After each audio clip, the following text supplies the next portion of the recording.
Hello guys, welcome to my YouTube channels. आज हम बात करने जा रहे हैं दो बड़ी न्यूज़ के ऊपर। पहली न्यूज़ जो रहेगी वो रहेगी बैंकिंग सेक्टर के रिलेटेड, और दूसरी न्यूज़ जो रहेगी वो रहेगी प्री बजट के ऊपर।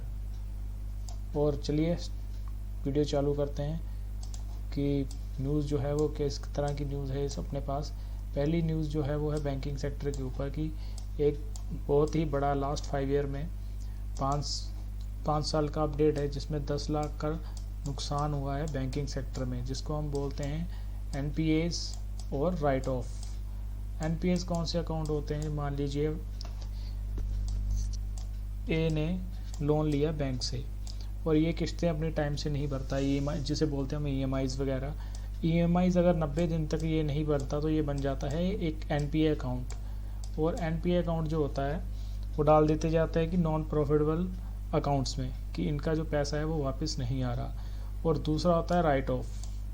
राइट ऑफ होता है जो अपनी बुक से बैंक हटा देता है पैसा, कि इसका 99% कोई चांस नहीं है वापस आने का, उसे हम बोलते हैं राइट ऑफ। और ये जो खबर है ये कल आई है रिसोर्स के अकॉर्डिंग। अपने 21 नवंबर की ये न्यूज़ है जो रिसोर्स के अकॉर्डिंग अपने पास आई है। अब एक बार इसे चेक कर लेते हैं, आइए चलते हैं। तो ये है कि इन लास्ट 5 ईयर 10 लाख करोड़ का write off help for bank हुआ है। और इसमें से जो रिकवरी हुई है वो देखिए यहाँ बताएंगे कि after writing of hang amount of the loan worth 10 lakh crore in the last 5 year, bank ने जो पैसा रिकवर किया है कितना गिरा है? 13%। 13% इसका कितना बनता है कि 1,32,000 करोड़ रुपए के आसपास रिकवरी इन्होंने बैंकिंग में बैंक्स ने की है। और इसी के चलते जो पीएसयू बैंक हैं वो मोस्टली आप देखोगे कि नुकसान में ही रहते हैं। और उसमें एक बैंक है जो अपने को बहुत बढ़िया लगता है, आप देख सकते हैं कि पिछले 1 साल में इसने 27% के रिटर्न दिए हैं। और अगर 5 साल की बात करें तो इसने, अगर हम कोरोना से बात करें तो कोरोना से इसने अच्छे खासे रिटर्न दिए हैं। कोरोना के बाद ये 150 रुपये के आसपास चल रहा था, जो अभी 600 रुपये के आसपास ये स्टॉक चल रहा है एसबीआई बैंक। अगर हम बात करते हैं फॉर एग्जांपल पीएसयू बैंकिंग में और प्राइवेट बैंकिंग में, दोनों में सबसे ज़्यादा लॉस पीएसयू बैंकिंग में ही क्यों होता है?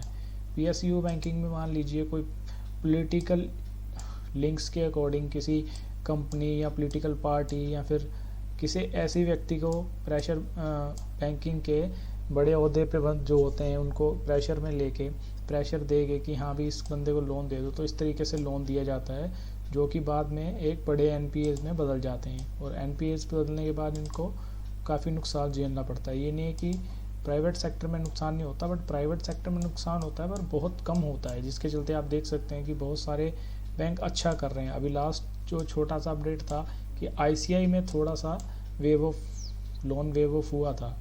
और इसके बाद हम बात करेंगे प्री बजट के ऊपर आते हैं। प्री बजट में कौन कौन सी बातें हुई हैं पहले आप देख सकते हैं।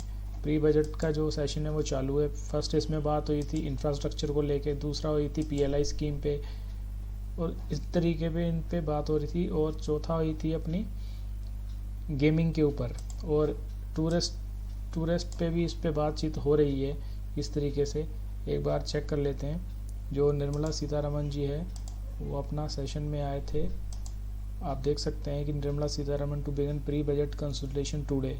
इसमें किन किन मुद्दों पे जो बड़े बड़े शेयर्स होल्डर रहते हैं या इंडस्ट्रियल लीडर्स जो होते हैं, जो एक्सपर्ट होते हैं, इंफ्रास्ट्रक्चर एंड क्लेम, ये यहाँ पढ़ सकते हैं आप, ये अपनी राय रखते हैं सरकार के आगे, और मानना ना मानना ये सरकार का अपना डिसीजन रहता है। तो जो बड़े बड़े एक्सपर्ट रहते हैं उन्होंने सबसे पहले बात की इंफ्रास्ट्रक्चर को लेके कि जो कैपिटल एक्सपेंडिचर है जो लास्ट टाइम था आप उसी को बरकरार रखें या फिर उससे ज़्यादा इसको बढ़ाया जाए। दूसरा मुद्दा जो था पीएलआई स्कीम को लेके था कि प्रोडक्शन लाइन इंसेंटिव कंटिन्यू किया जाए, और इसके साथ साथ एक और उन्होंने बोला था कि ईएलआई स्कीम एक और लाई जाए, एम्प्लॉयमेंट जो है वो गवर्नमेंट ही प्रोवाइड करे। और तीसरा अगर बात करेंगे हम गेमिंग पे, तो गेमिंग पे आज बातचीत हो रही थी कि जो गवर्नमेंट है वो गेमिंग पे टैक्स बढ़ाना चाहती है समथिंग 28% के आसपास।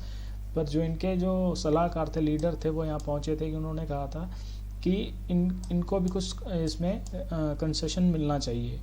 दूसरी बात करते हैं कि टूरिज्म पे भी ये इंसेंटिव स्कीम के सुझाव सरकार के सामने रखा था, पर वही बात है कि मानना ना मानना ये इनके सरकार के ऊपर है। इन्होंने अपना सुझाव बहुत ही अच्छे तरीके से गवर्नमेंट के आगे रखा था।